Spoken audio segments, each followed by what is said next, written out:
Hello and welcome. I'm Bill Wake. We're working on an Elm interpreter written in Swift. We've made some progress with constants and the if statement, but I want to take a pause and do some refactoring. We'd like to make things work with the interpreter pattern. We've started down something like that, but a tweet from Brian Merrick the other day really triggered me to go like, it's time. So he said, if you're building a parse tree, commit to using a polymorphic node type earlier than I did. The amount of refactoring was a pain in the butt. And we're kind of at that point. So right now we have an enum that represents the various possible kinds of expressions, let's say. I think that's the word I'm going to use. And we have a big case statement that tells how to evaluate them, and then a big case statement that tells how to print them. And when you see big case statements, your brain should be going like, should that be an object? Now, Swift, the enums are much more powerful than like C enums, where they're really just kind of like fancy constants. In Swift, you can have extra parameters on things, so they're kind of like records, and you can actually have recursion, which we're doing and taking advantage of. So they're pretty fancy. It's not that you can't make this way we're going down work, but there's some nice things when you get this interpreter pattern going together. So interpreter is one of the book design patterns, one of the patterns from there. And the idea is you have some sort of client code. It's got a context, which we'll think of as the symbol table, like the list of functions we have and the variables that are defined. And you have an expression, and you want to evaluate the expression. And you pass in the context and evaluate the expression. So if I say an expression that's just x, and my context says x equals 3, then I can evaluate that expression pretty easily. All right, and within it, it's a composite on the bottom there. So the composite is expression has terminals on the left and non-terminals.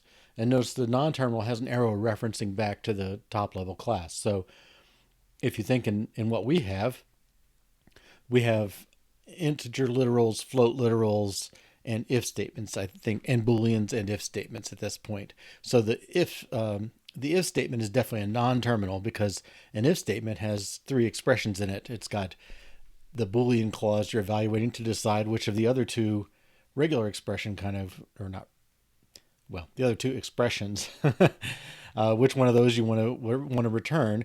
And then terminals are things like integer, float, and our Booleans so far. So we're gonna migrate here. Now, when I migrate, I'd like to be able to do it in a way that would work if I had 1,000 of these things and never cause syntax errors for any more than a few seconds. We'll see. I don't know if there's a trivial way to do it or not, but we'll give it the old try here. Okay, so I did run tests. Let's see. All are green. Good place to be. All right, let's look at some code. Okay, so we have interpreter, and here's the two case statements I mentioned, switch statements. So here, when we evaluate or we print, okay, and you can see we've got 1, 2, 3, 4, 5 ways, 5 values we know how to evaluate, and then the print. It's interesting to me. It makes me wonder if there's something else we should be doing, but the print doesn't need to evaluate if expressions and things like that because it's just going to print the result of them. The results have to be kind of more of these concrete terminal nodes, integer, float, custom value. All right, and then here's our tree. So in our tree, we've let's see, here we are. We've got ignored, error, int, float, custom value, and if expression. All right, the indirect is because it's referencing more trees. Okay, and the type function is yet another if statement. Okay, so you can see another case statement. We're already getting. We have 3, maybe 4 switch statements kicking around. It's a little clunky already. I don't know. We'll see. The way we want to get is I would like a tree parent class and then subclasses for each one of these things. Okay, and maybe this is where interpreter comes in.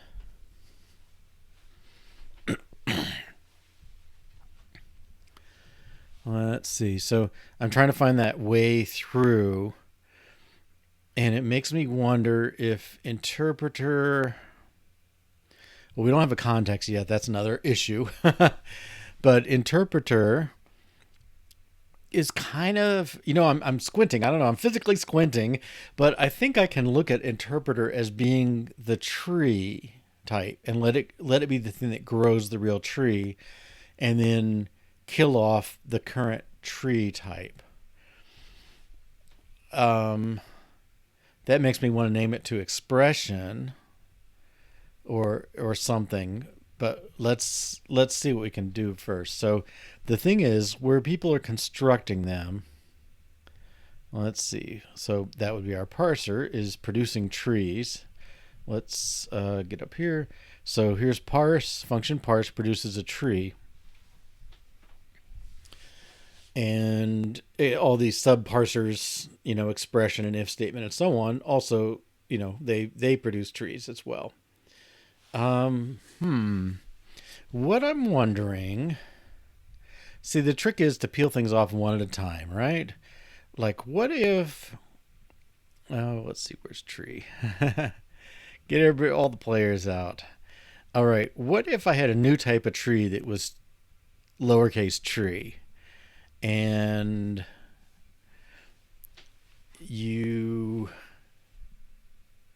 would that help? So tree would take a tree everywhere you, my theory was everywhere you would reference, when you create it, you could choose to create the tree node instead of the other. And if tree node were interpreter, which I think we'll call expression. If the tree node were interpreter, then we could create the subclass and evaluate. Maybe I want a new class.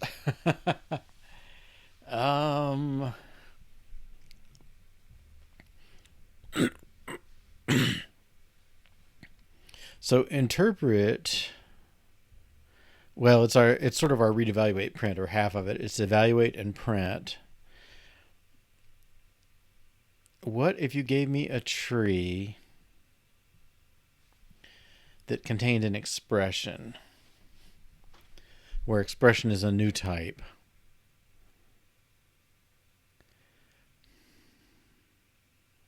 And then to interpret it, you would have case expression, and then we would ask expression to interpret. Okay, let's see if we can make that fly. So I'm refactoring. This is big scale, well, medium scale refactoring, I guess you'd say. So I'm gonna put an expression, and it's gonna have a value that is an expression, if I can spell it. Okay. Now a bunch of switch statements are gonna break. Nobody knows how to match expression. All right, so let's make the expression type.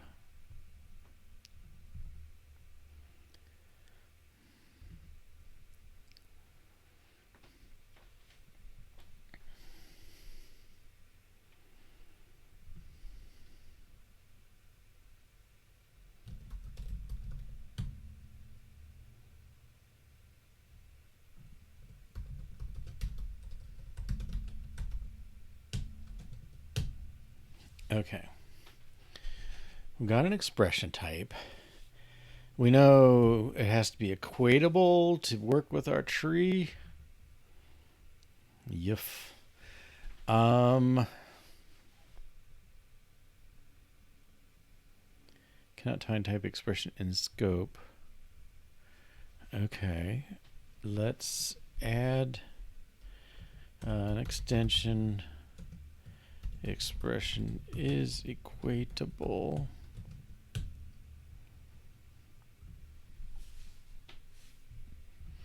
Now you would think that would trigger something.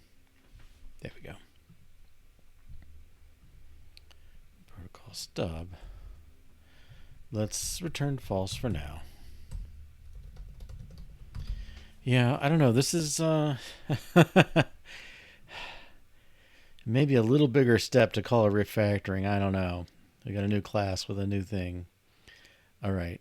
Now we should see a bunch of switch statements that aren't happy. Well, or they default.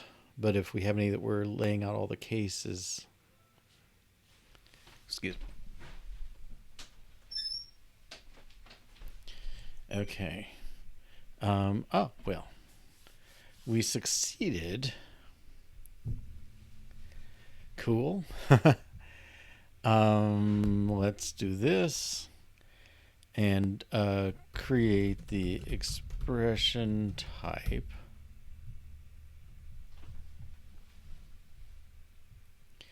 Now, expression's so minimal, right? There's no harm in it, but let's say it's going to take,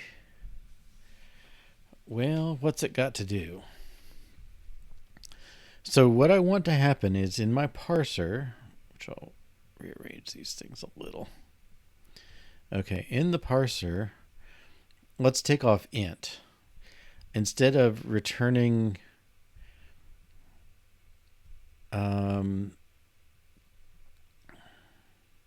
tree.integer, I'd like to return tree.expression with some sort of expression type. Well, the expression type is going to be integer. Integer value, I guess we'll say. Okay. And this, I don't know, this may be a bigger leap than I want. Let's put it in here for now. Class integer value extends expression. Okay. And it's got an init.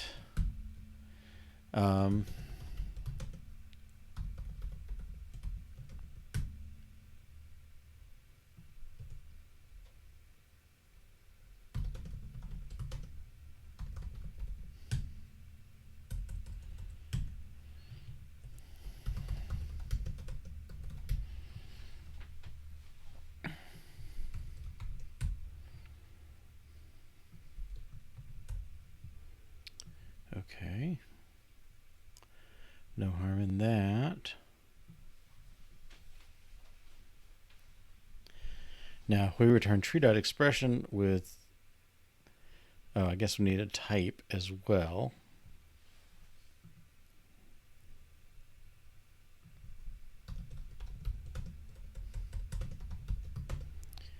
Type of Elm type.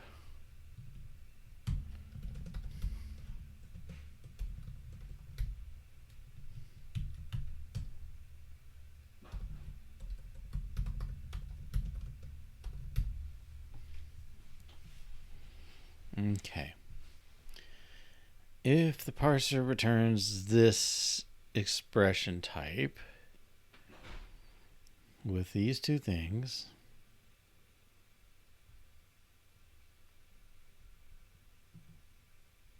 well, let's do it.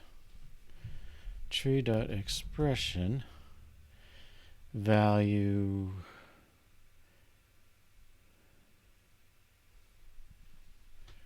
I guess our expression is not returning an expression. Oh, it is.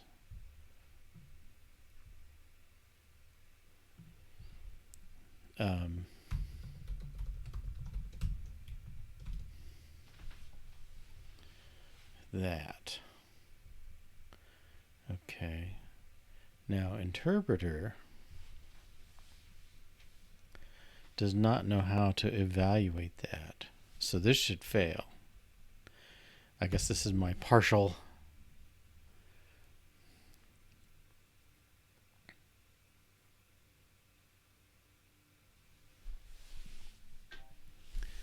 Okay. So we've not handled it yet. I know that. So what I'm going to say is I would like to evaluate an expression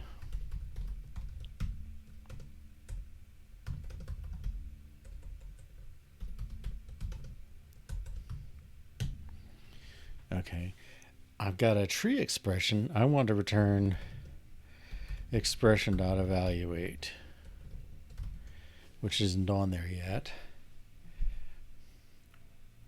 All right, but we're saying every class should have an evaluate method, which is I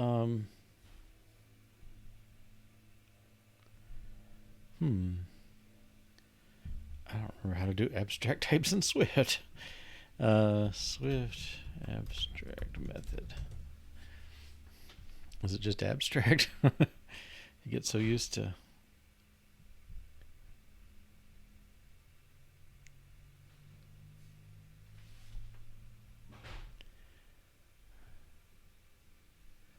Oh.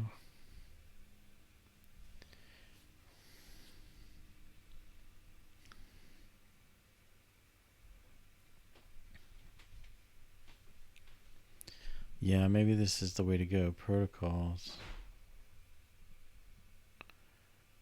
Okay, let's do that. Let's make this a protocol expression, and it has a method evaluate, which is just like this one.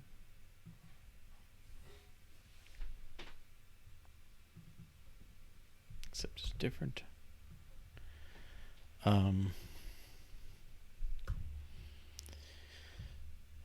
Evaluate takes an input that is an expression,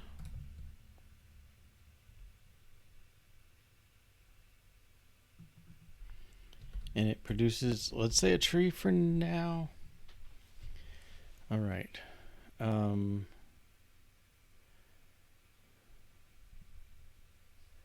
Extension cannot have an inheritance clause. Can I say equatable here?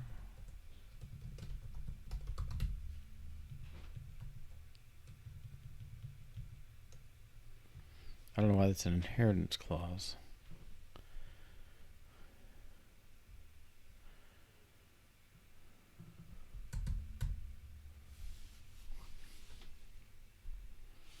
Well, I guess we don't need the expression, right? We just want to evaluate. Let it evaluate itself.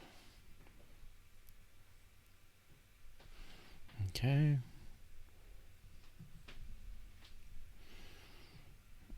All right. So,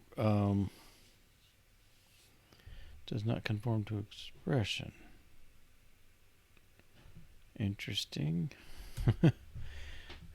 Okay.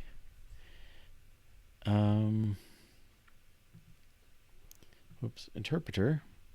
What does it do with an it's got an input that's a tree.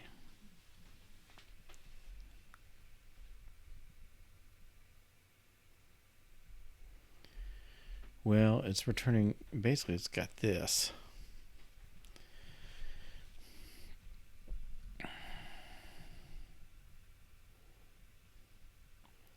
So it's a tree with value and type.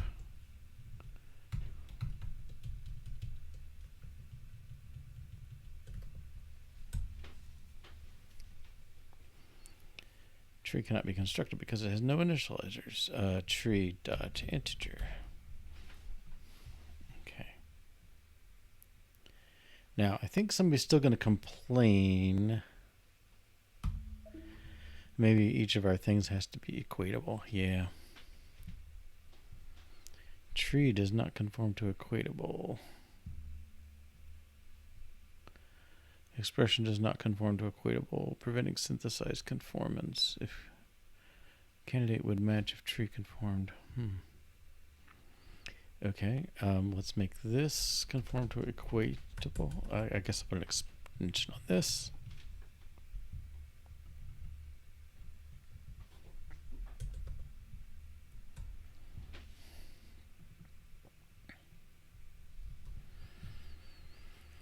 Well, it's expression that does not conform. Nope,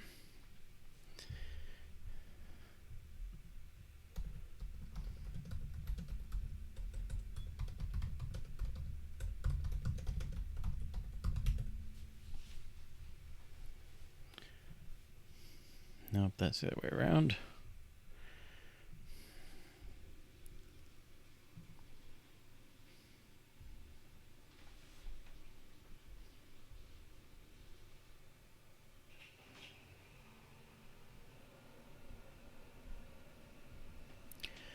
Extension, okay. Woof.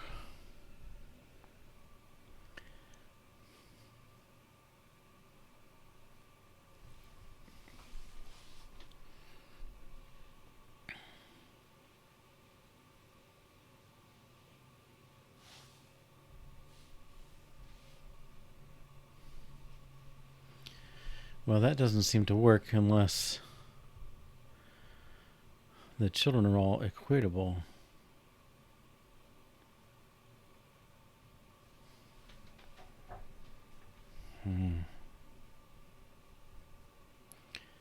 Yeah, fatal error there. Oof.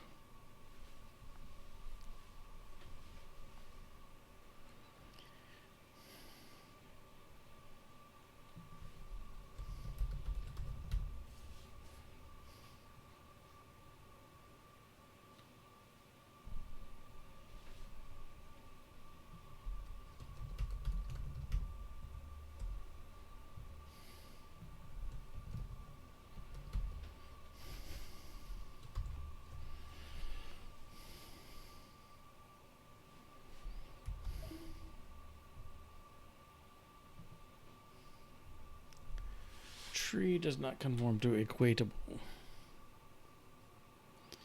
Associative value type expression does not conform, preventing expression.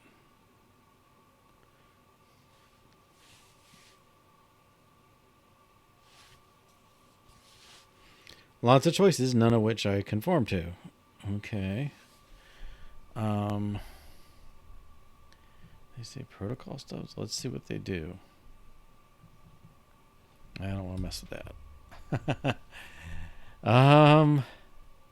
So this part is okay. Let's do this.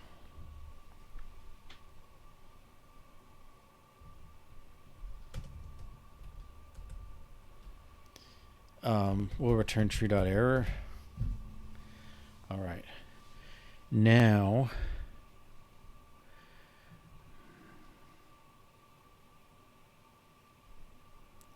can I conform this to equatable?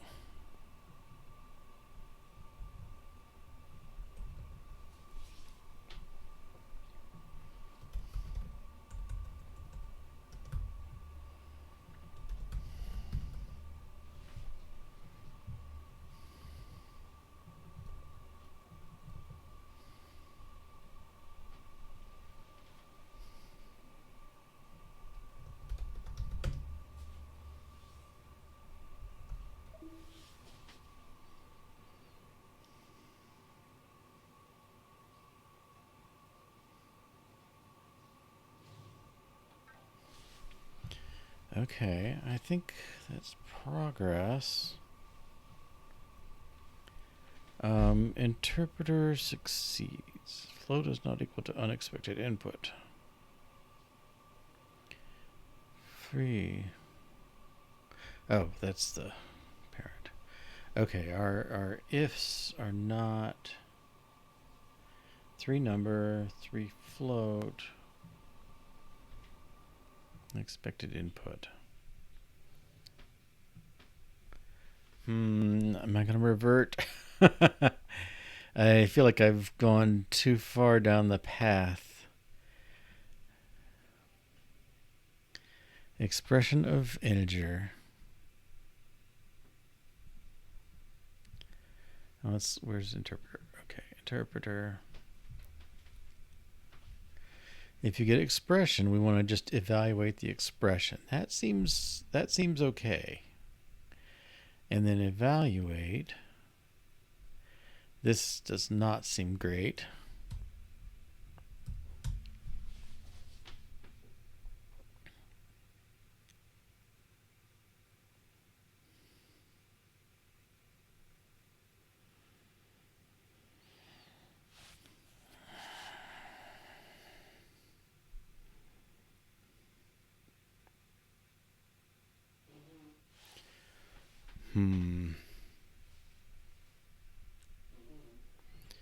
Well, okay, I guess I want to see if the path I'm going down will will work. We'll call it a spike, I guess, if I get too ugly here. Okay. So I got an expression, and if your parser produces an expression and you want to interpret it, you take the expression and evaluate it. So now everything comes down to evaluate on the expression. And if you gave me an integer, tree.integer, I just return it and we're good. That seems to be what evaluate should produce, at least I think so. And maybe it should just produce itself, but we're not prepared to handle that yet. Okay, but at any rate, it produces a tree, and that tree is an integer type, tree.integer, and if we call print on it, it should print. So I think that seems reasonable enough. So we evaluate our expression's value, which is an integer expression with value in the 3 in the number, type number. It comes in here, does the evaluate, produces a tree, feeds the tree over to print, which has tree.integer and should be okay. So interpret number, that one works. Okay, interpret float should be unaffected. This one, what's going on here? Is it because we're coming back? Is not equal to unexpected input. Well, unexpected input.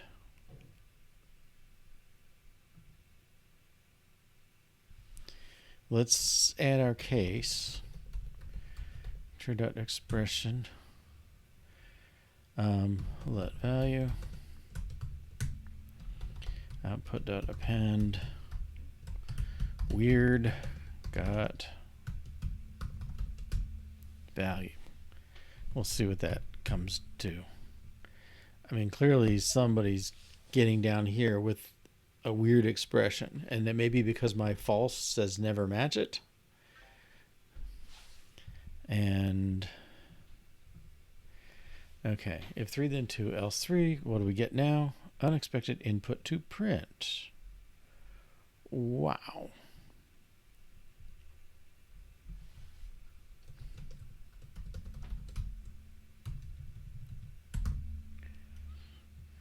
Okay.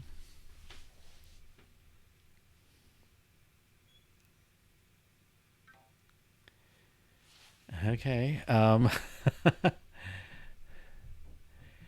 want to see something changed. Error. Okay, we had an error node.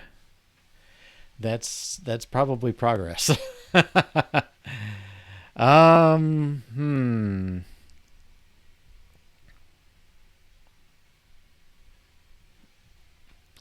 Well, I guess it's coming from the if statement handler. So how do we evaluate if statements? Condition left, right. We evaluate the condition.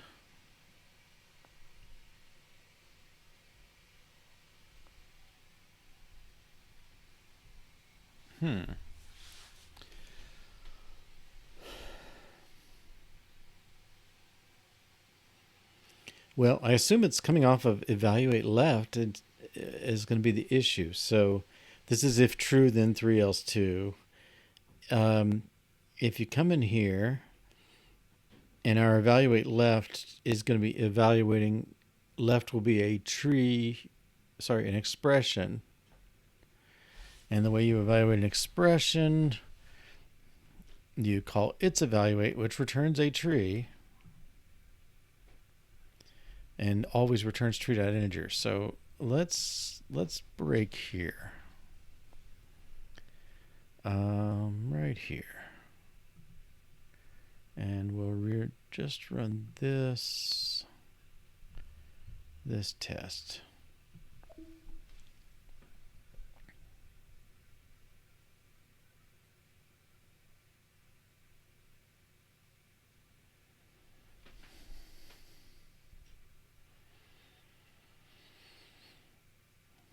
I think I'm going to be wishing I had put a more beautiful print on these expressions. You failed without stopping.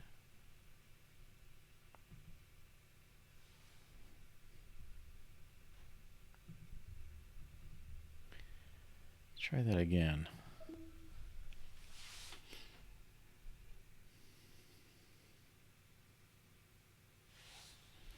Okay, let's print input. Stop. Print input.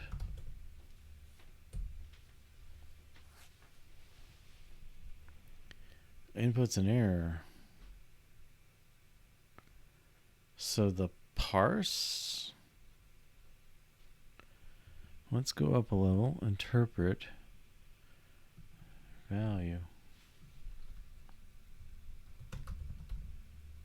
Well, I can see it's an error already.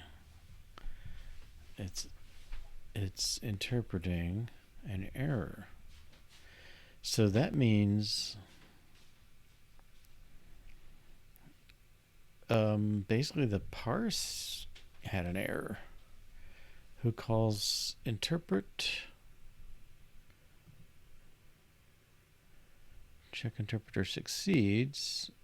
So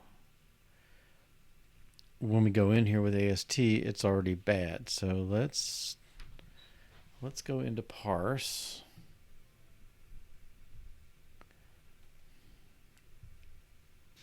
And I guess we'll stop here. Okay. Interpreter test. Let's run this one again.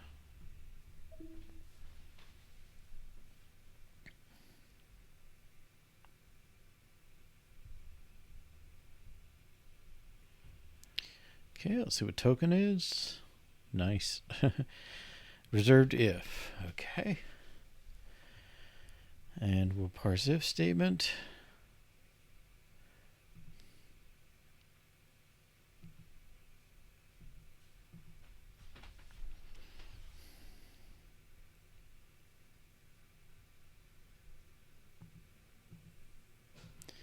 There's the then.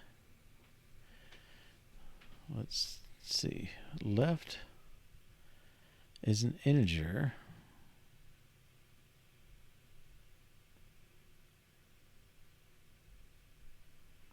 Let's step over, and now let's look at left.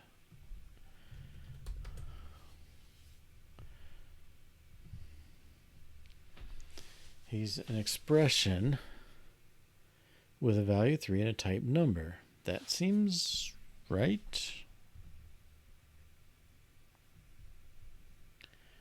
And we'll step over and get right. Oh, our associated type is going to be interesting.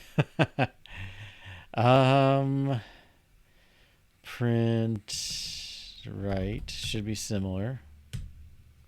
Yeah. Let's step into this guy. Joint type. Right.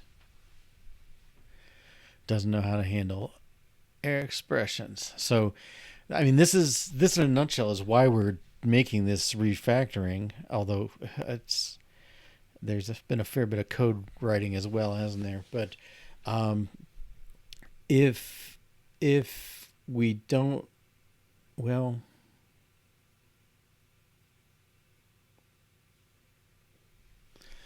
we need to be able to ask,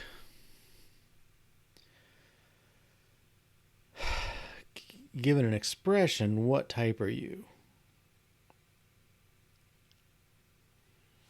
Now, should that be on the public interface of this thing? I guess it should. Okay, so case.expression,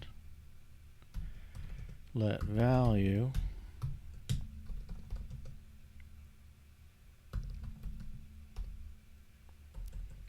type is value. Value is an expression, yes. I guess value.type. We don't have it yet.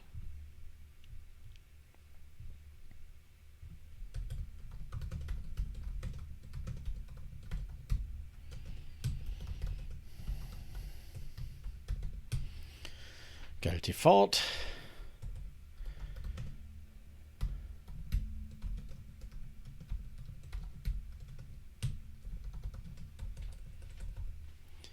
And this is just type.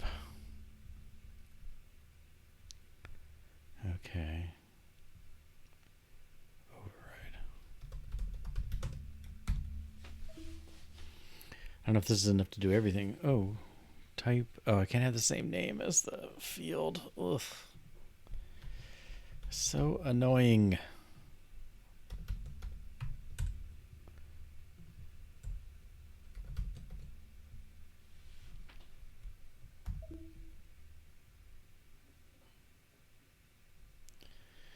Build field. Func produces an Elm type. Did you mean to call it with?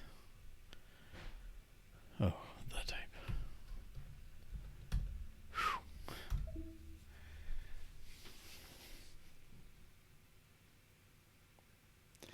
I don't know what syntactic quirk problem it's preventing that you can't rename those things. But it's annoying. I'm hoping this works, is why I'm skipping these things. Okay. The test failed. Test if. Okay. Well, we got our other test going. Ah, boy. Okay. Well, can this... what would be the problem here?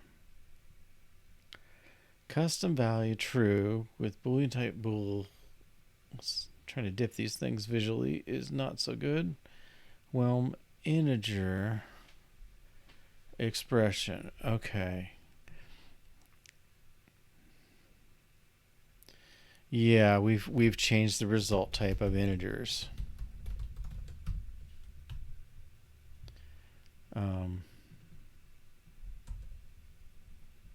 And tree.expression of integer value of that and that.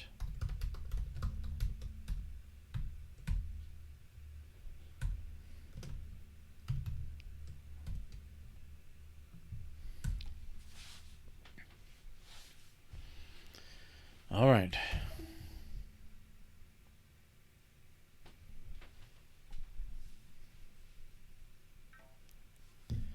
Okay, what's your problem? If expression Elm type custom value true, that's fine. Elm custom type bool set false true, custom type bool. Expression when Elm integer value, well integer value. Okay, now we're to our equals. Okay. Our equals, what are we saying? False all the time now? Where'd it go? Yeah. Okay. Oh. Now this, well, what I want to say is,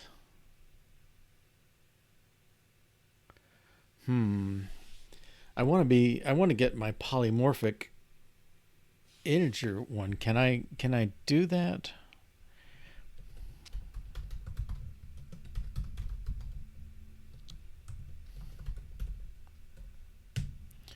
Integer value equatable. Okay, and I should have to implement something. Redundant conformance.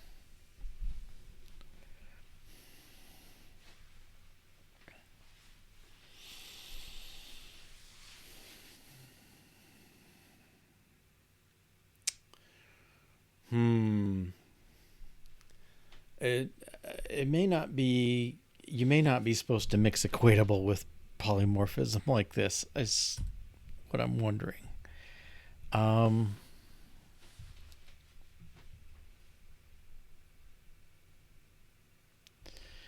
Let's make a function. I'm going to say EQ. and it's got to be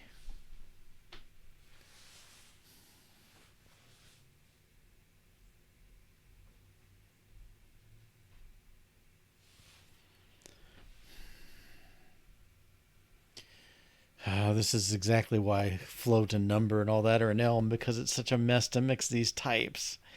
Okay, but I'm going to say I want to equate against, I'm going to say other of type, I think it's expression. Okay. Now here's where I maybe like, this.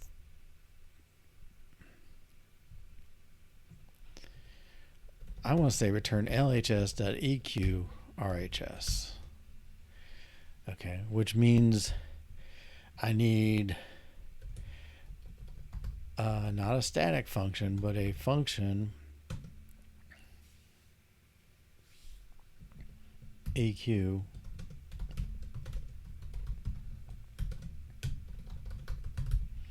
Okay, you're not allowed to use this abstract type. Can I return expression of type? Nothing. Did I not say bool? I did not.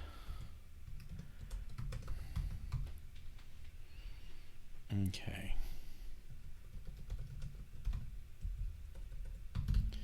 So and now I have to be an override.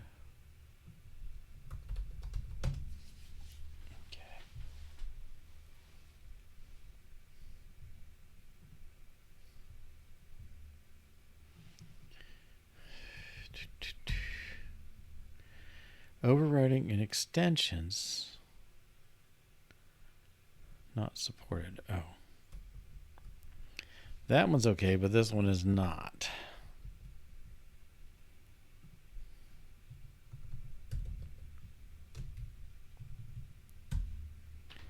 Okay, let's try this. I think we'll get the same result. But now I'm positioned to actually implement it. Okay.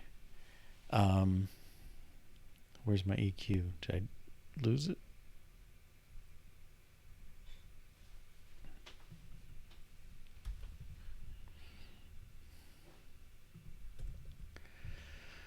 Okay. If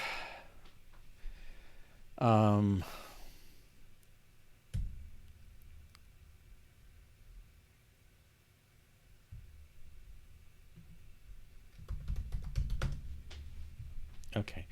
Well, we're at a failing test, so it's time for a break. Let's take that break.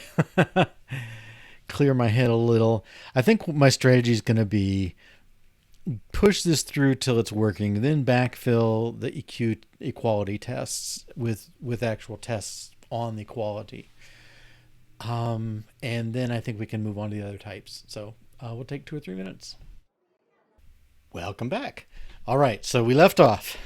We've got the case we left off is comparing two expressions, and we just had hard-coded false on equality here. And now we're going to do a little dance where we want to get something, we want to convert other to integer value because that's the only way it's equality, and compare its fields. All right. It's too bad. Yeah, I mean, it's like almost could do it, but it just can't quite. All right, so another thing I never do in Swift. Let's look at how you cast. Is it a let thing?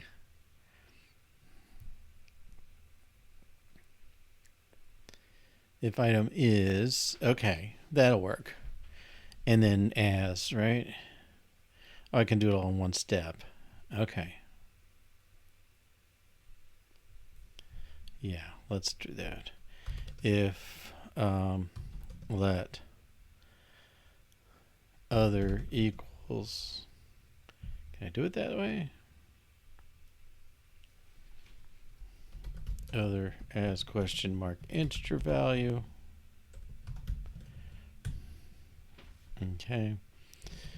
we're allowed to use the same type on both sides of the let. I think return, we want to return self.value is other.value and self.the type is other.the type. Okay. And you're happy? Okay. Every type's going to have to do something like this, but I don't see a way around it because each type's going to have its own fields, and it's just got to compare them, I guess. All right, let's do this.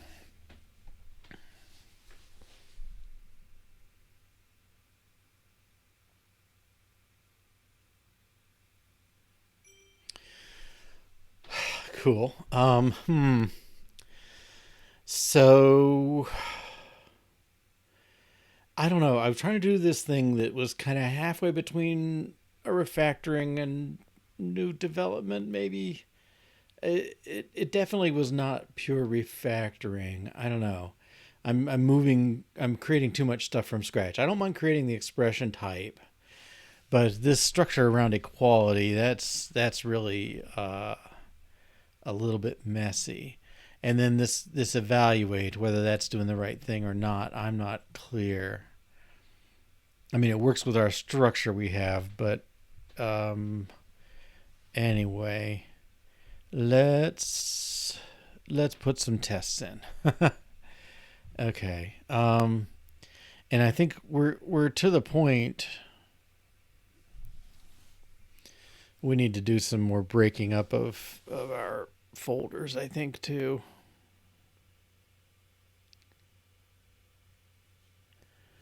Okay. Well, we can certainly add a test. Swift file.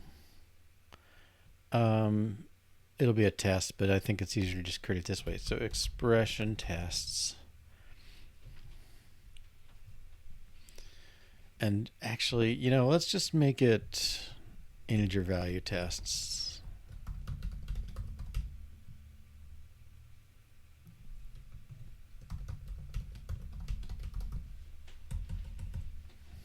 Okay.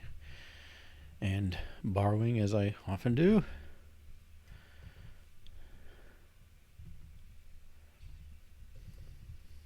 To start these tests.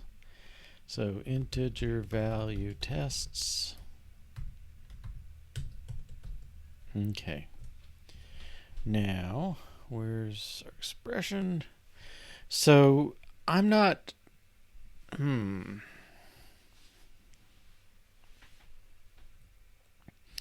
Well, I definitely want to test EQ.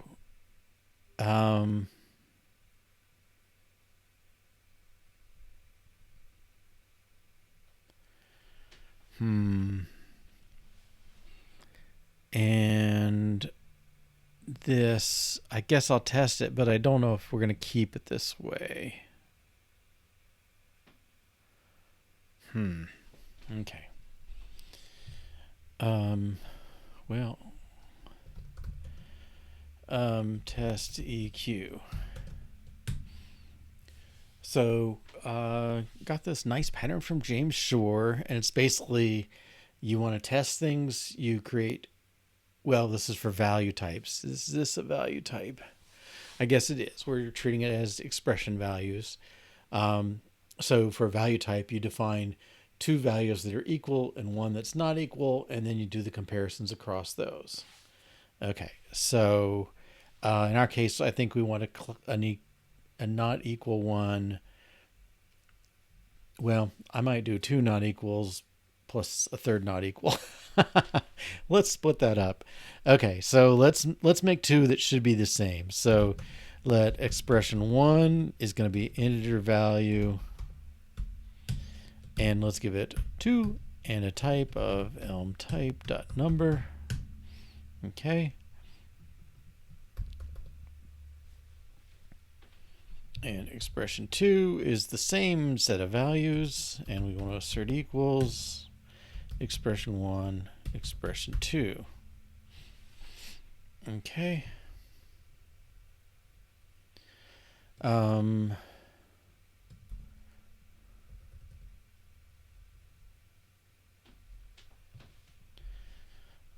EQ for equal values.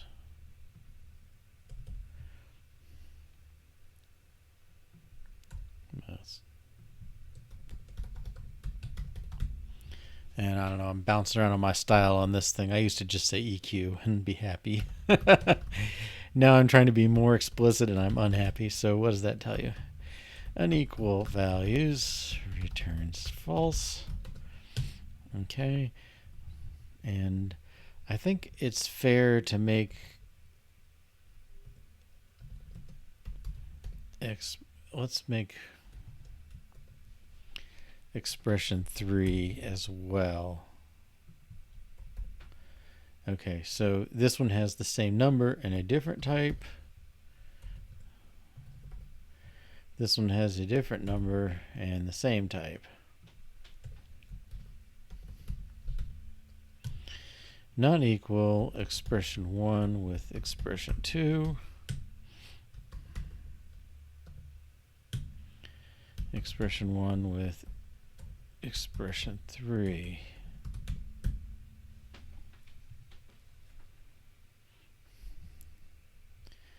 All right, and then the third case I want to do is test EQ for different types returns false. Okay. And the only way I can do that right now is to use expression itself, which takes no arguments.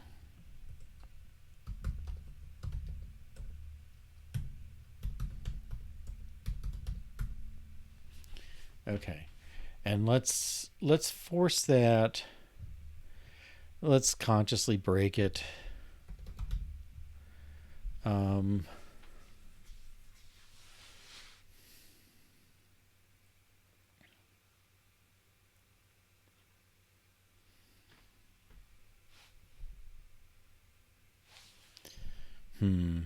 Yeah, I think that'll give us enough.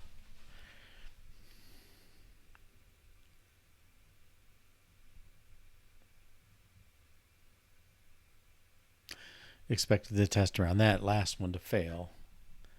Okay. Yeah.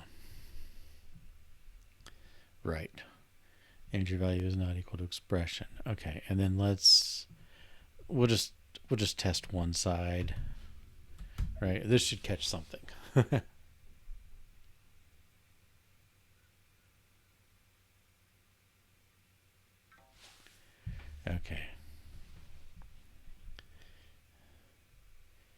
Right. So we did not.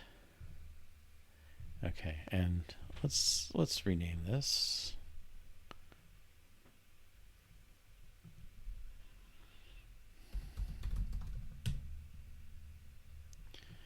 I'm going to call this one different type.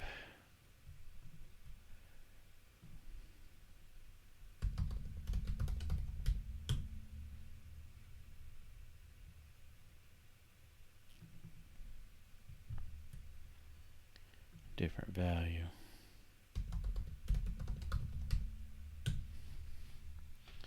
And I don't know, I think it'll read a little better if I move this up, which is like Command Shift Option. No, that's not it.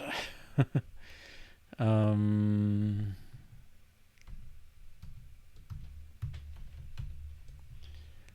know. Maybe it's this one. Yes. Okay.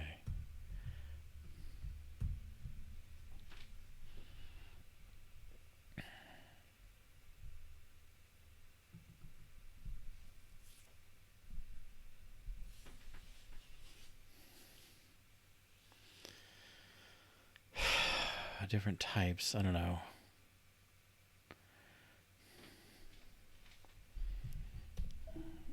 Whoops. Not what I wanted. Rename. This one we'll call int value. And this one we'll call expression.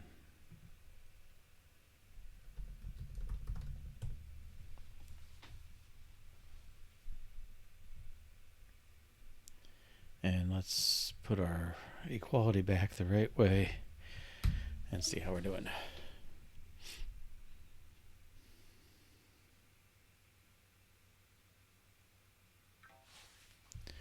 Oh. What did Okay, I'm forcing myself to do TDD involuntarily. Okay. Now that seems pretty stable to me. This one does not. Do I want to mess with it? I think I will. I've been wrong often enough today, right? Okay, so test, evaluate, and that seems okay to me.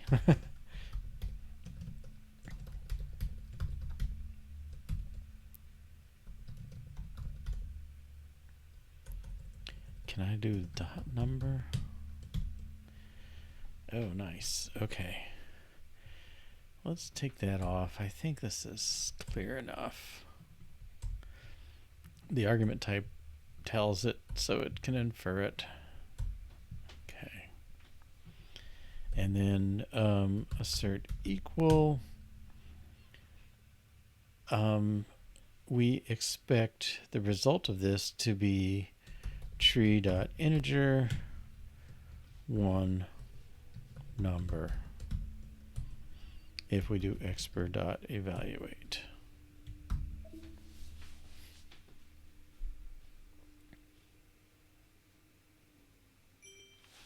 All right, commit this. Use new integer value type.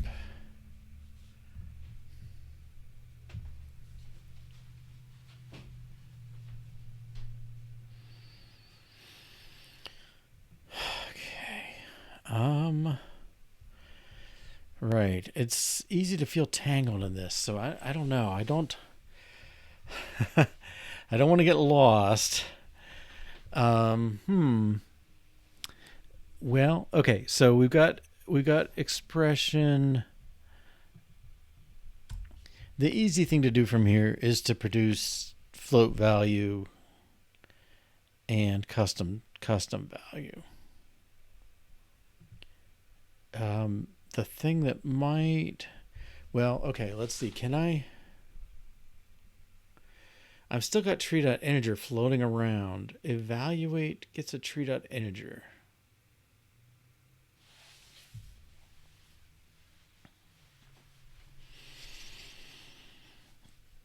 Now my if expression, will it ever, well, okay, let's get these things converted. I guess I'm trusting that I'm on track.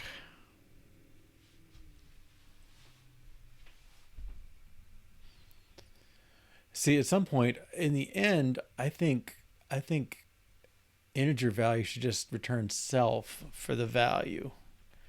And maybe that's not even interesting at that point. I don't know.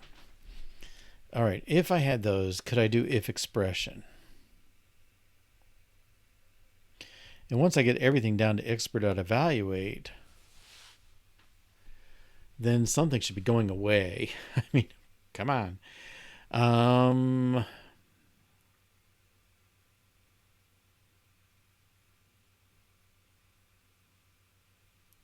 Can I do if expression? That would be nice if I could do if expression, because that's the one that's the risky one out of the three left, four left.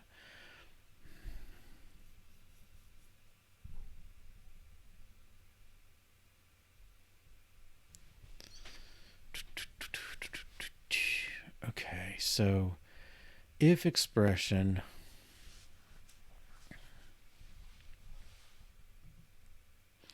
Well, I can't do if expression until I can do Boolean custom type.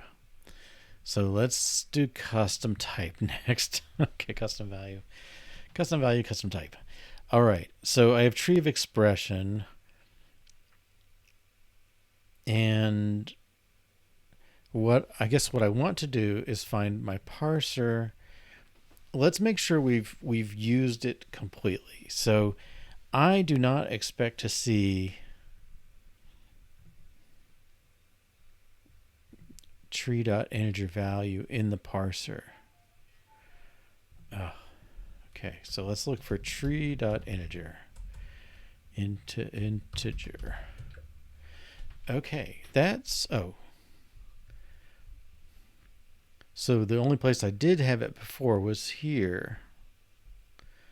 That's good. Now we're still using it because our evaluate produces this tree, and then our print expects to print it. Now, could I produce an expression and make print the expression? Let's do that. Evaluate. Let's produce a tree dot expression of self.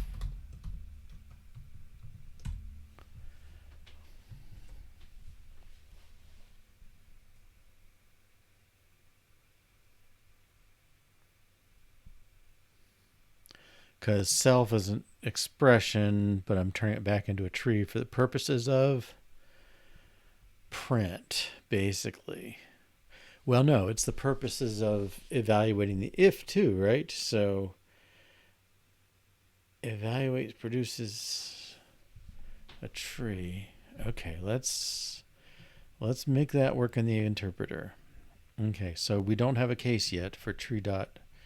Oh, we do. Expression.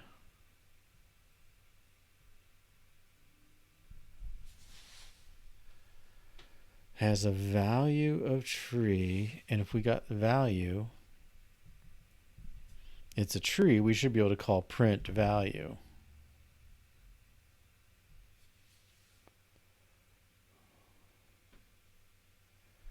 Whose output? That's our string. Okay, we should be able to say output.append. Well, it should be the same as print of value. Is that true?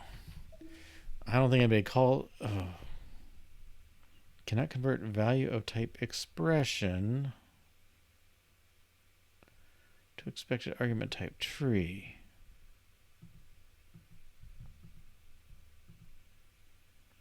Value of type expression. Okay, where's my integer? Integer value produces a tree expression of self. What was it doing before? It was producing a new integer value.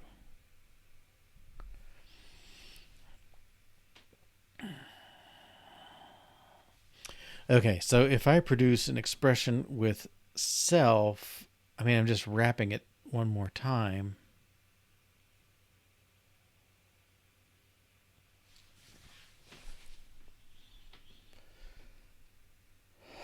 How do you print an expression? Well, it's holding a tree. No, it's holding tree.expression is holding itself. Oh, confusing. Maybe I don't want to do this.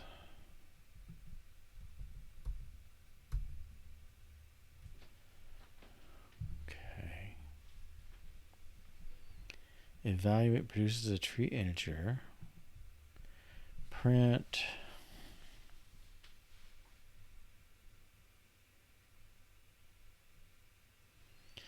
Well, does expression have a print equivalent?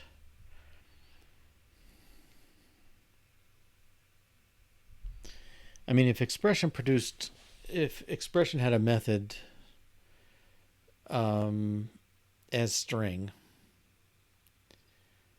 then we could call print value.as string, right?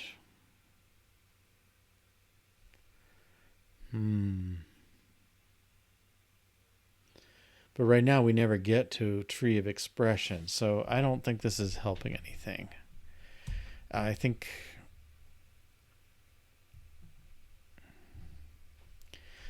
we need to get the Boolean custom values converted over and then see where we are.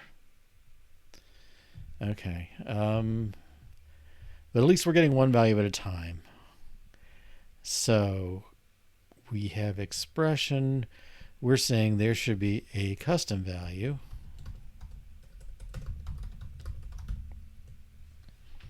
Of type expression. And let's see where parser produces it.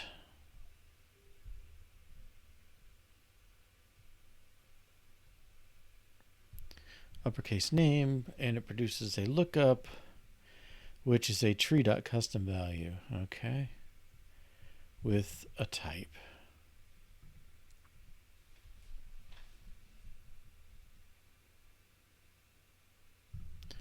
Let's copy for now. Okay, and it's a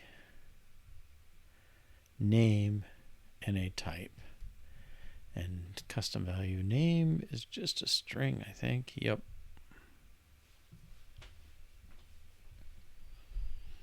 Okay, value of string and a type. Value of string and a type. Evaluate is going to produce tree.custom value.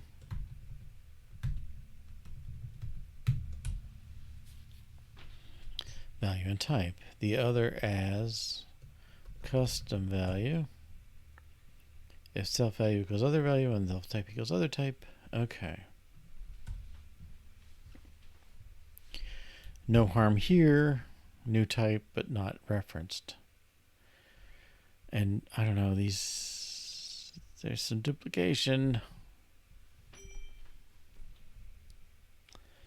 Okay, now if we change this, I guess it's like we want to be bubbling it through.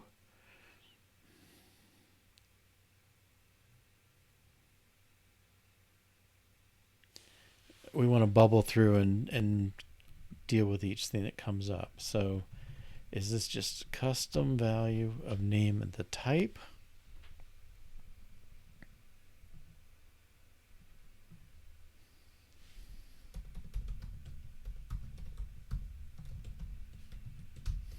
Of that. If it's error, return error. Otherwise, return tree.expression of custom value name type. Okay, I think this moves us forward here, but we will fail things because we're not evaluating yet. Our interpreter. Okay.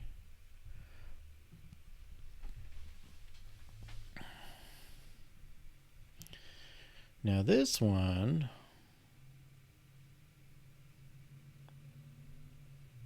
expected a tree. Okay, so that's the helper. Custom value. Custom value false.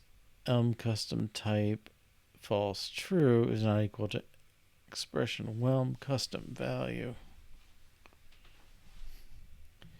Well, okay. We're not producing tree.custom value anymore. We're producing tree.expression with a custom value with this stuff. One more layer of parentheses there, I think. Tree.expression with custom value that.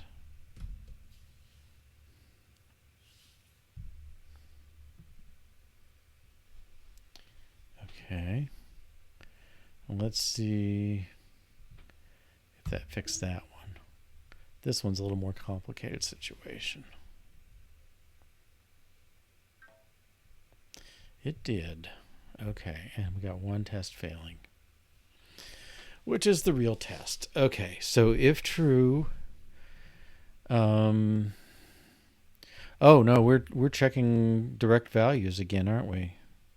True.custom value is tree.expression with custom value that. Okay. And I would expect an interpreter maybe would have an issue. No, is our interpreter is going to do the right thing? Case tree.ifexpr. Let's find tree.ifexpr. Okay. I guess this is the moment we switch it over. So, oh no, we do.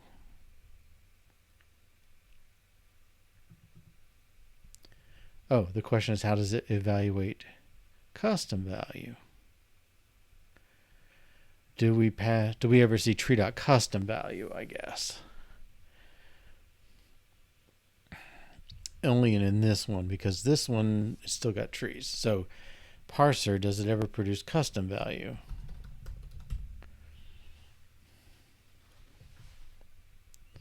Lookup is returning a tree expression, and we're back around. Okay, this is good.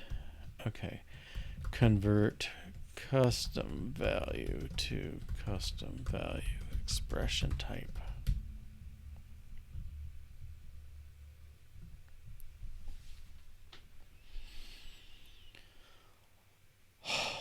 Okay.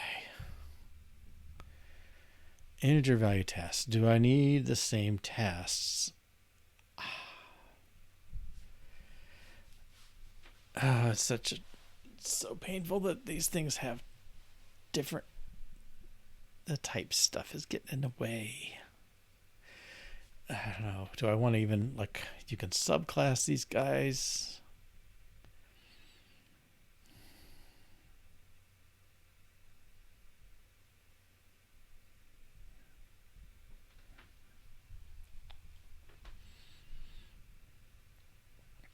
I mean, I could have a typed value parent class or a typed expression, but I think in the end, everybody may have an expression and may have a type. I mean,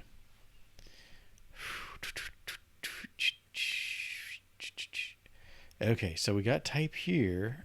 We're saying everybody has a type. I could say expression, you got to give it a type. I don't think that's a bad thing.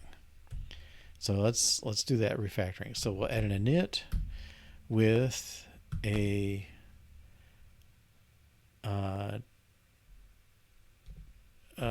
type of type Elm type,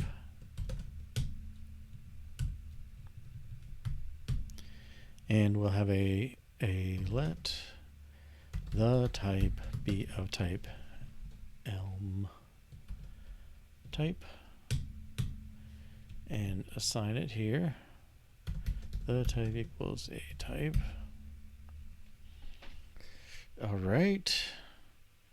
And then you don't need it here or here. Oh gosh. Do you call super somehow? What do you do?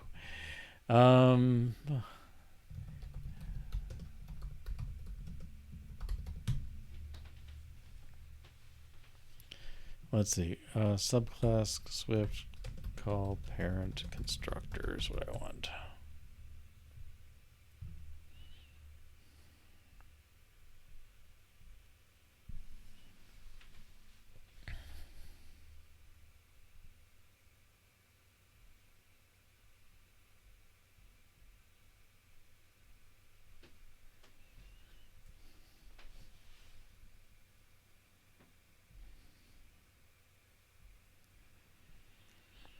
I don't think that's helping that much, is it? Class A, init.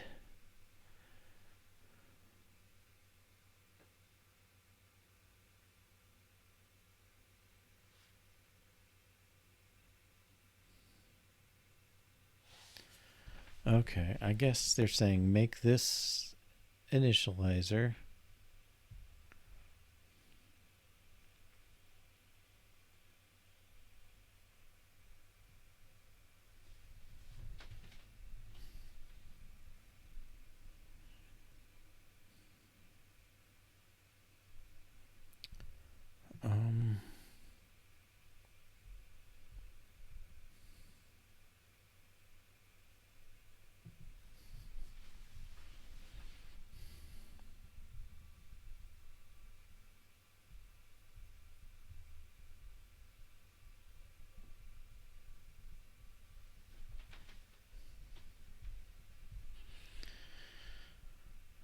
Initializer delegation, that's kind of what we're doing.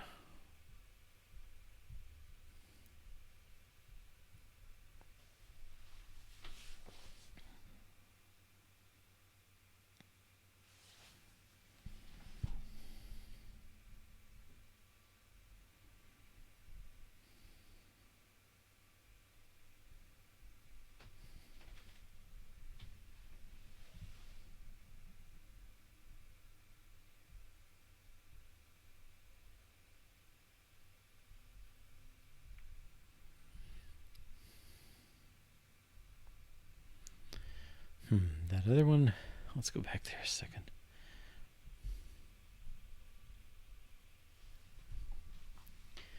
Init. Now I'm puzzled here if convenience inits have to call the self init.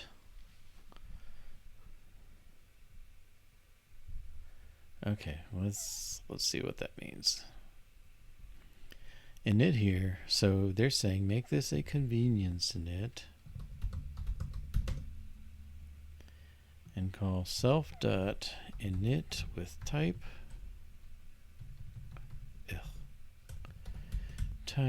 and self.value.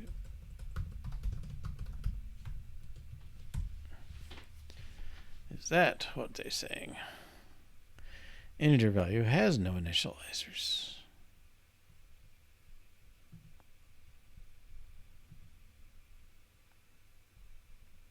Self.init.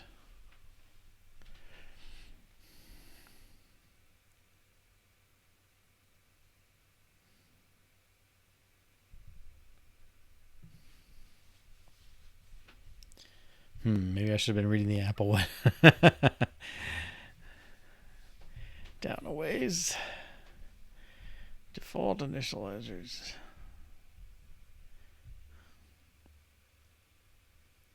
Okay, I want to assign both values. That's fine. Designated initializer. A designated initializer must call a designated initializer from its immediate superclass. And do we have example code?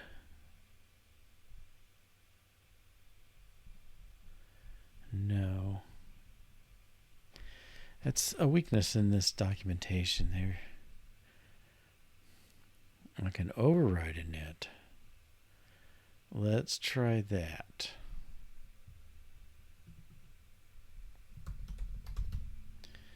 Init. Call super init with type.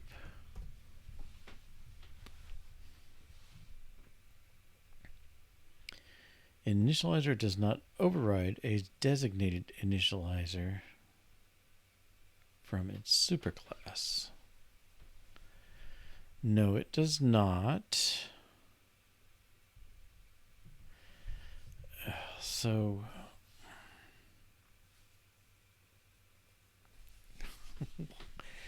oh, this twiddly stuff is so painful.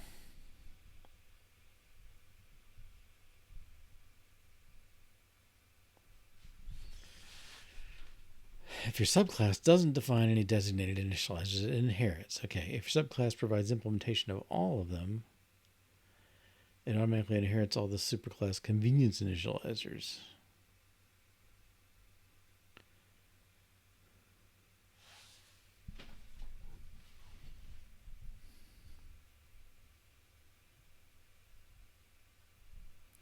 Okay, and then designated and then convenience. And this one is going to have to override the designated. No.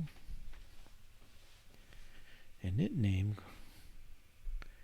He calls super init. His full one calls super init. And if I left off the convenience ones,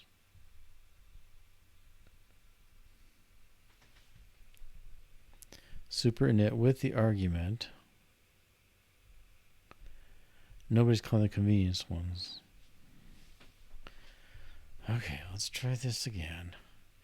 So I define my own init with the extra arguments, and I just had to call super with the other stuff.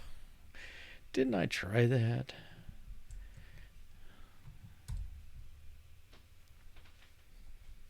Apparently not. All right, I think I have only done in one place, not the other, right? Okay, so same kind of thing. Init value, I'm going to call super.init with type, and move that up one. Whoops. Property self.value not initialized at super init call. So apparently I have to go the other way. Interesting, kind of the backwards of Java, C#. All right.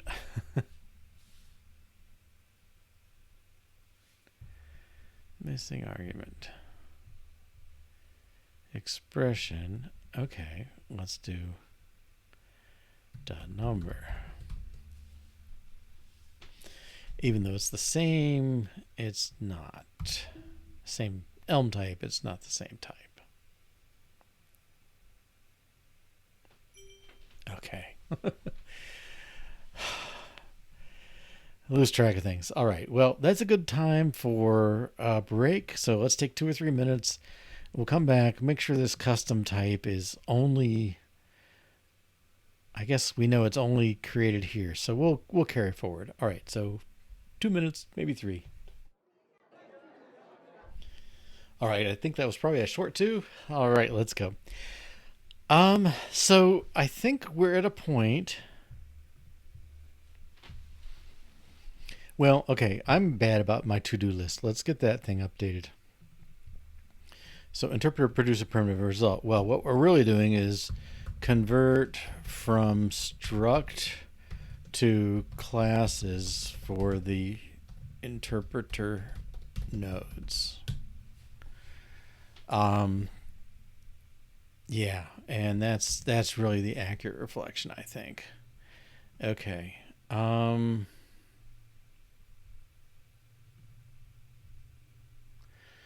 We got the custom value. The parser's producing the custom value that we expect. All right, I think we're ready to move on to float. And I'm going to backfill tests, I guess.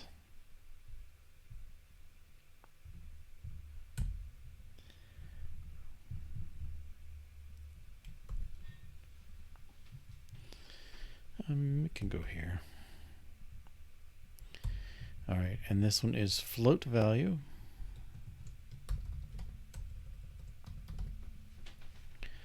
Value is type double.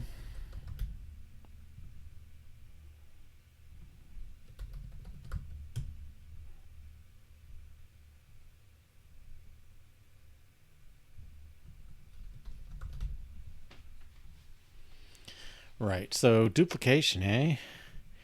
True.float. And some of it's not real duplication, but it's kind of apparent duplication. All right. Well, let's make sure this passes for a moment.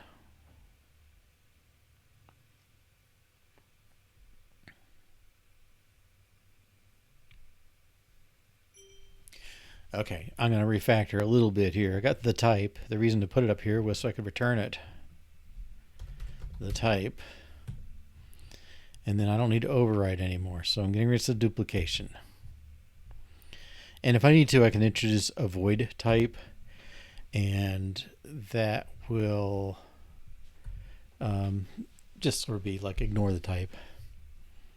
All right, test this.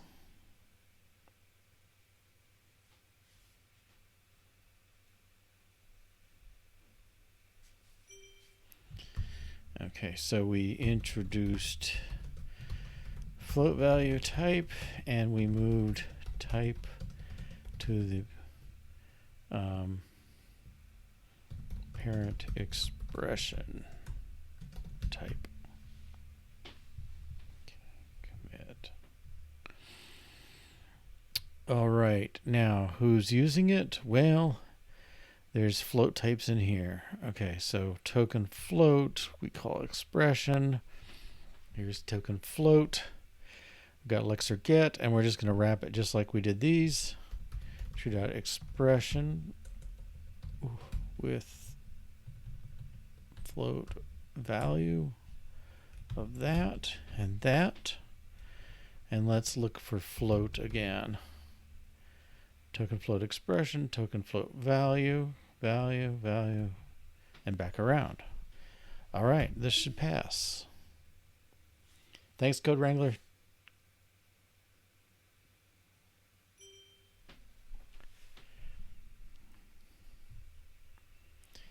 Okay, cool. All right, so use the float value type.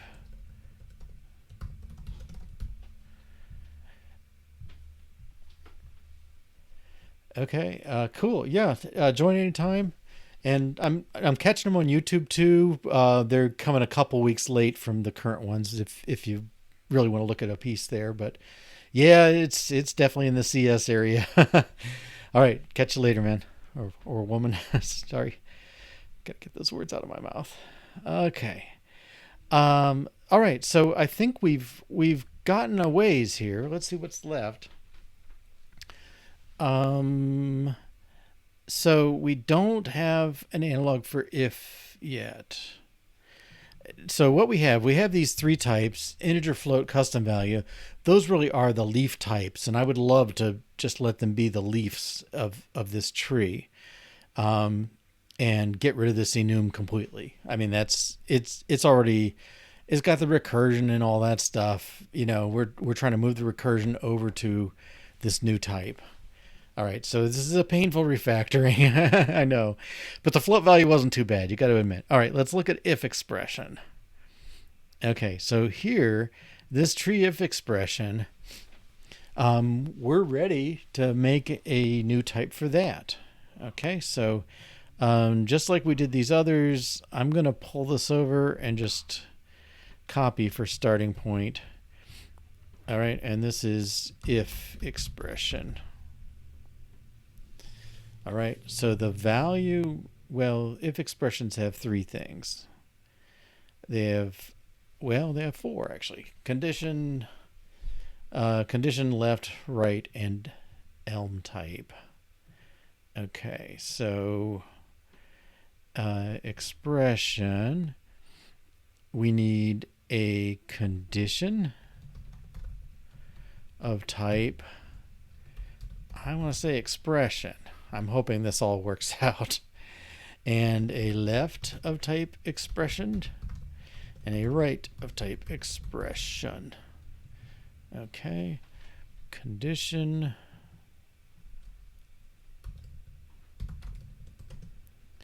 of expression. I'll just steal this.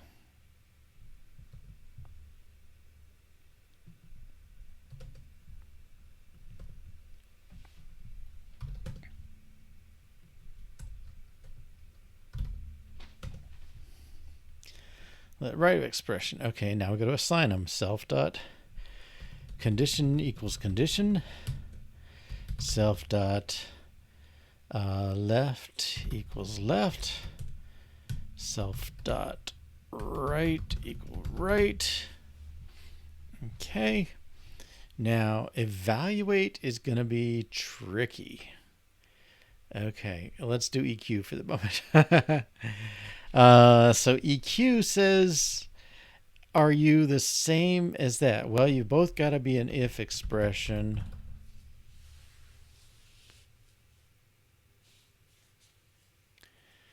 I'm curious where EQ is even called. We'll check that out at some point. But if let other as if expression. Okay, so self dot condition equals other condition, and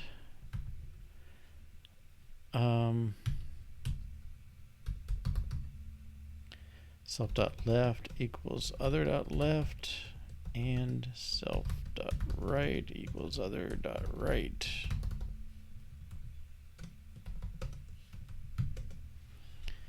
conditions are the same. Left, right, and types are the same. I don't know how we can delegate up to the...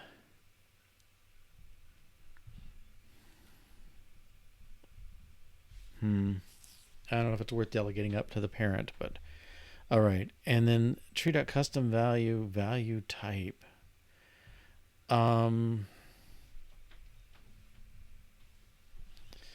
Let's return something else for now. Let's return tree.ignored.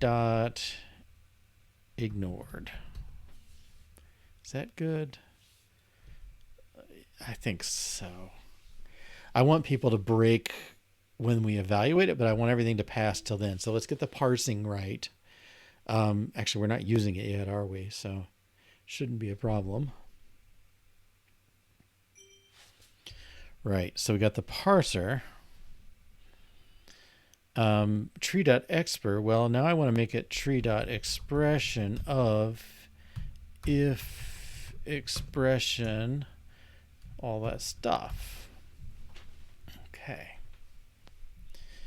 What's your problem? Type of expression is ambiguous? Why, I had no trouble before.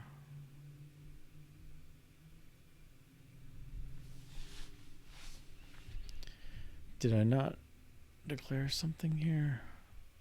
He is an expression.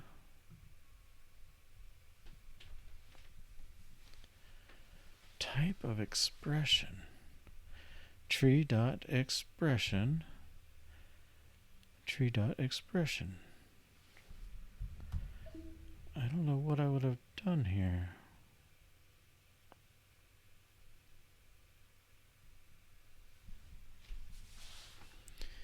Maybe if expression...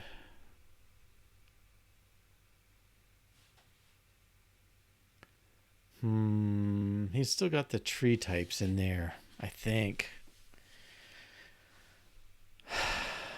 Gosh.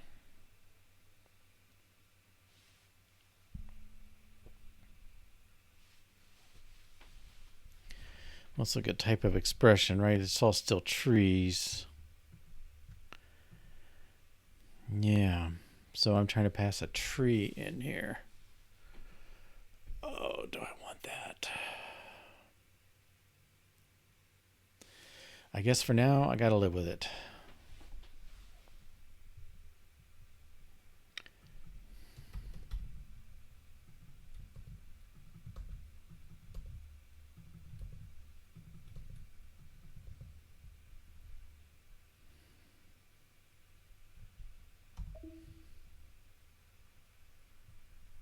Still got an error. Type of expression. Tree.expression takes a value of type expression. This thing is a value of type expression. I'm just going to rebuild.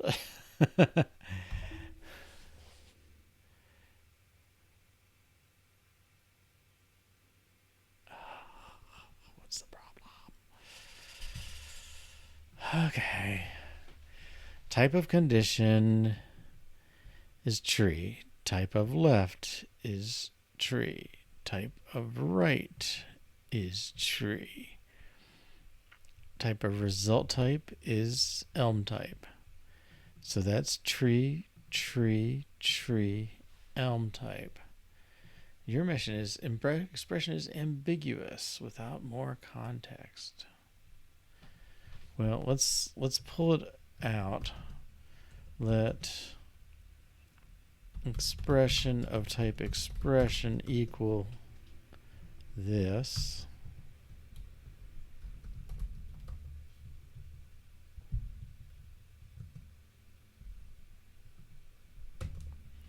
That. Why is if expression ambiguous?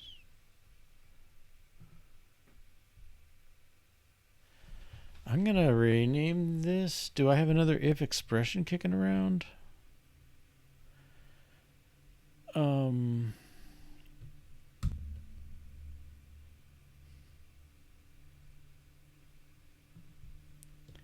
don't appear to.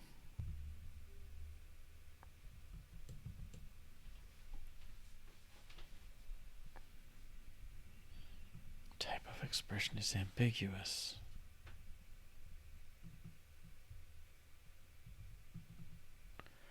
What's going on? If you see it, speak up. It's always welcome here. If expression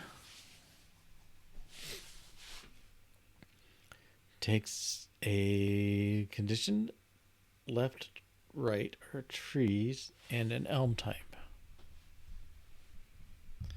This call is taking a tree, a tree, a tree, and an elm type. Type of expression is ambiguous.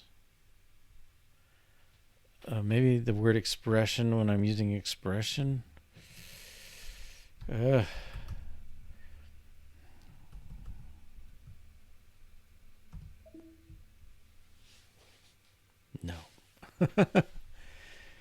Oh.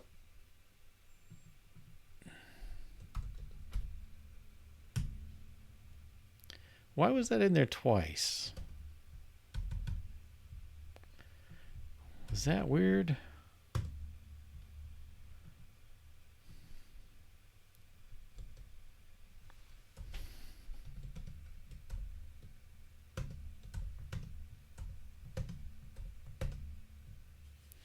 If expression X.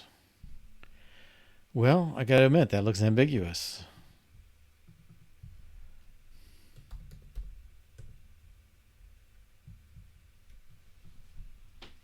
Jump to definition, goes right there.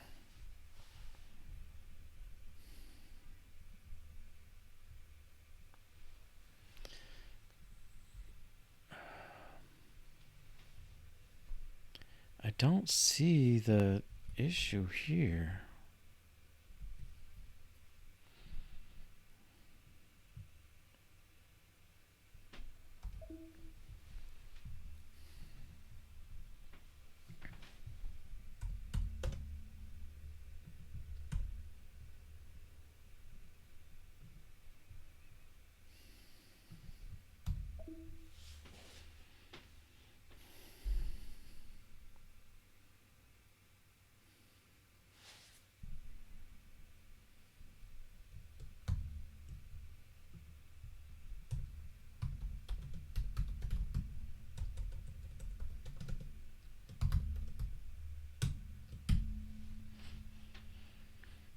Colon, right? Did I miss an underscore? Sure enough. Oh.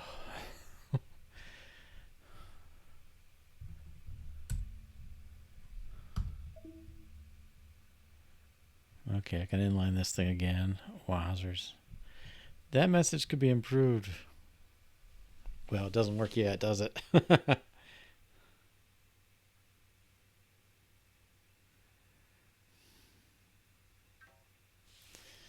Okay, let's pull it back to what I want it to say and then get it working. It'll be the same failures.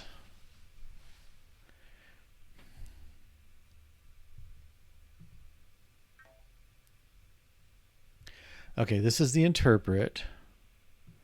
Are there other tests failing? Something, yeah. Test if. Okay, this one I expect because my parse, if you remember, we had the same issue. So this should be a tree dot expression with if expression of that, and somewhere need an extra parenthesis. Okay, and let's just see if I have it right, and then if not, we'll look at the message. Okay, this passed. So I'm splitting off the parser and the interpreter, and if the parser passes, and the interpreter doesn't. Well, the reason it doesn't is because our interpreter doesn't do anything yet. So interpreter succeeds. We really need to deal with the interpreter case, basically this code. Okay, so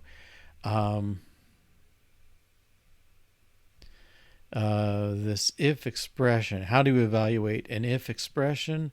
Let's see who references this before we go too far. Let's just do a global search. Okay, interpreter looks at it, and there's a test here, type of tree. This is tree tests. Check type is checking that the type is the expected type. Well, yeah, this test is not really...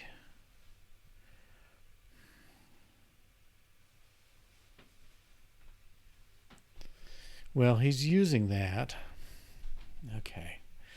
Oh, we're close. I don't know if we're going to finish by 3 o'clock here. 2:46 my time. So tree, I mean, basically, I want this stuff to be over there in the expression interpreter. Okay, so the way to evaluate an if statement is, okay, we want to evaluate the condition, and we don't know what that means yet.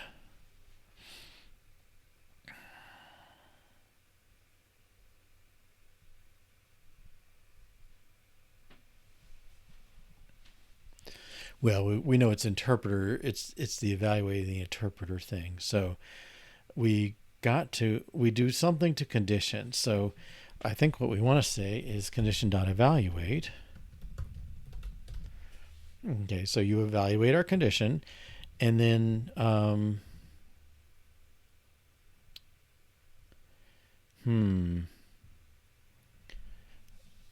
condition is a tree.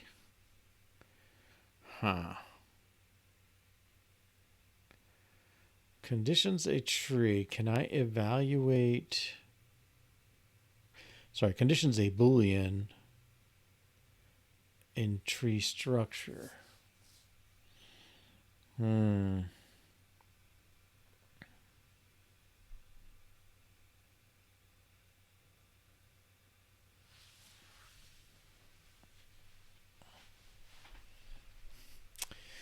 This is where we're trying to get our expressions to be expressions. And it's the part I'm dreading here. It's easy to mess up. Okay, result is condition, result is Boolean. If we get a Boolean, do you evaluate the left or the right? And then result.cast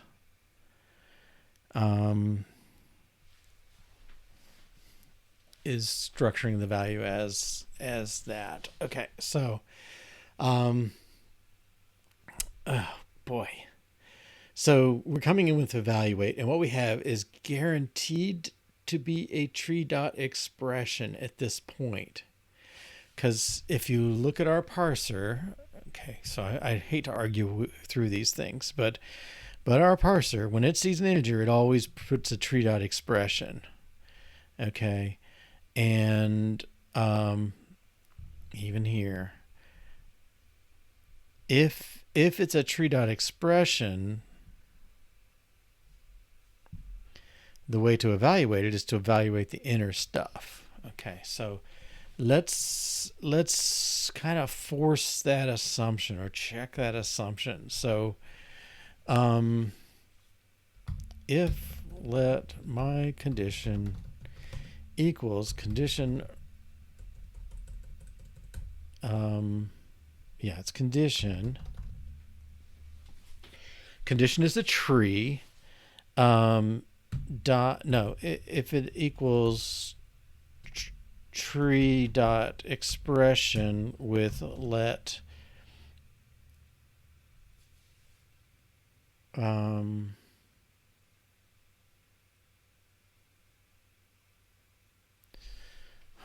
do you do these? I think we have an example in the interpreter, maybe.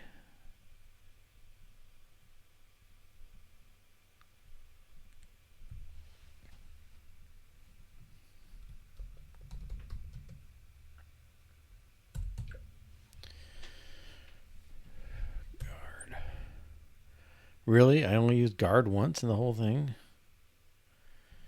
How about if let?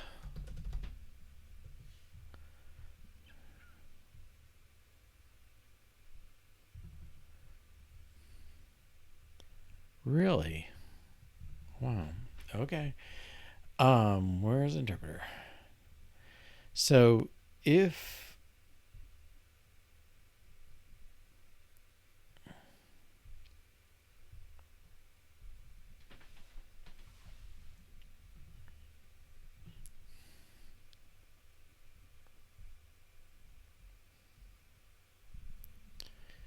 okay. Tree expression, I can't say let there. And tree expression has a value.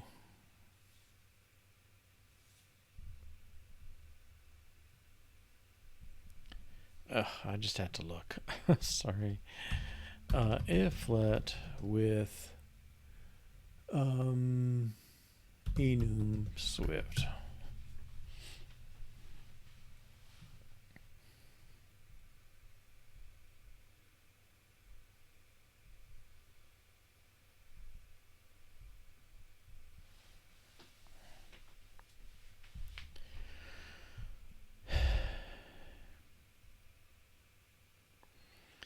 Got if case.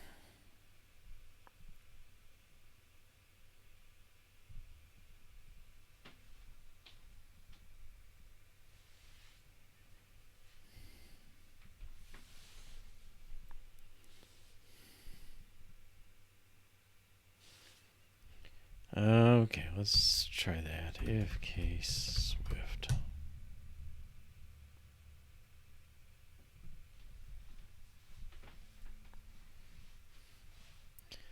Okay, I don't have to say that.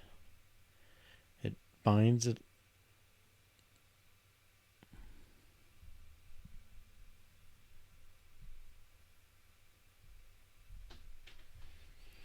If case with lets.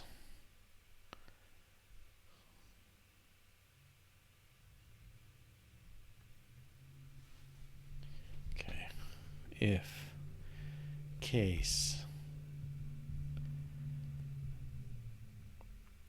tree dot expression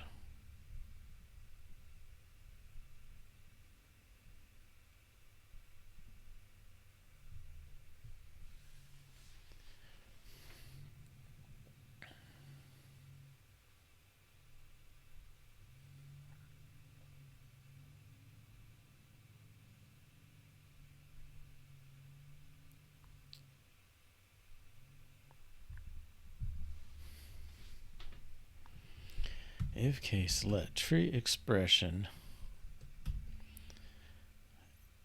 I'm gonna say let inner equals condition then something.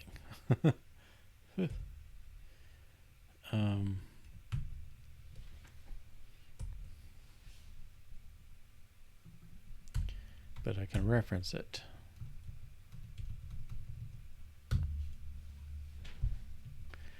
Okay, if case, if the condition is a tree expression type thing, then his inner is an expression, right? So then we can let condition result equal inner dot evaluate. Okay, and this is else. We're just going to return tree dot error for now.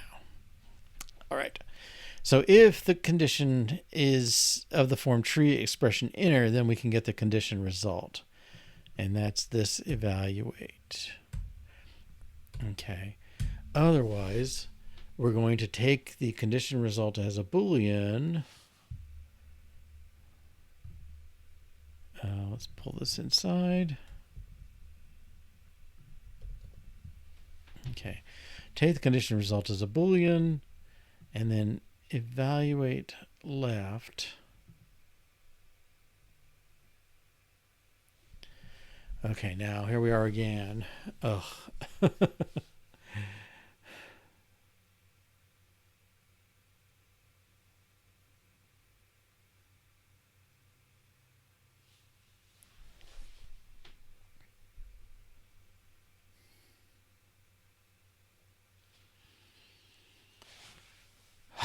so buried. Okay. And we have a failing test at least. I guess that's something. Because we got a couple minutes left. So what I want to do is I want to evaluate left. Well, right now, left should also be a tree of this form. Okay, so let's say if I'm going to say if condition result dot as boolean, then do something else, do something else, and that's going to be this thing. Okay, and we're going to say let result be of type expression, I think. Okay. And then here, result equals, well, no, we have to do this stupid case let thing. If case let tree dot expression inner equals if left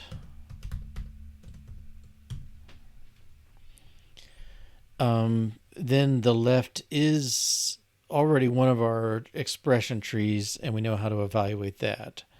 Result equals left dot evaluate. Whoops. Inner dot evaluate. Okay. And cannot assign a value of tree to type expression.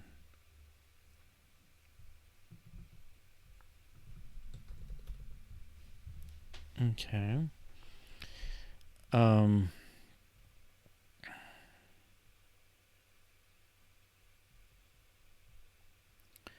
Result equals inner dot evaluate. Okay, and then here else result equals error. We will get rid of this horrible code. Expression of inner equals right, then the same thing.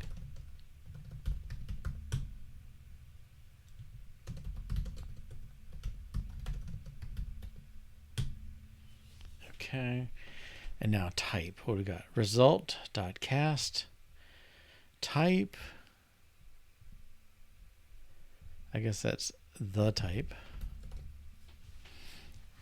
Okay. That's quite a mess compared to the other. And I don't know if we're going to get some errors or what we're going to get. Okay, it's going to pass. Good. Because it certainly needs some refactoring. All right, so let's look it through. So if expression, I think we're closer on the parser. So I want to get rid of all these tree dot expressions next time. But we've got if expression, condition left to right, result type. That's okay. And then when we evaluate it, let's evaluate it in our interpreter. If you're evaluating a tree expression, you call expr.evaluate, and then if that happens to be an if type, you're down here, you evaluate the inner condition, you evaluate left or right, and return the cast, and all that is good. Okay, so switch to if expression, node type. Okay. All right, so that's where we are right now. We'll pick up tomorrow morning, at least, Eastern time, so 9 to 11:30 a.m. Eastern time tomorrow. We will clean this up. I think what we'll do is get this thing fully switched over so that we can get rid of that inner type, or the expression under the enum, and then get these things moved over to the tree instead of the enum. But I think we're through the worst of it, and most of what's happening from here should be simplifying, not making it as ugly as it ended up here. The end result should be a lot cleaner than this, and we'll see how that goes. So 9 to 11:30 a.m. tomorrow, Eastern time.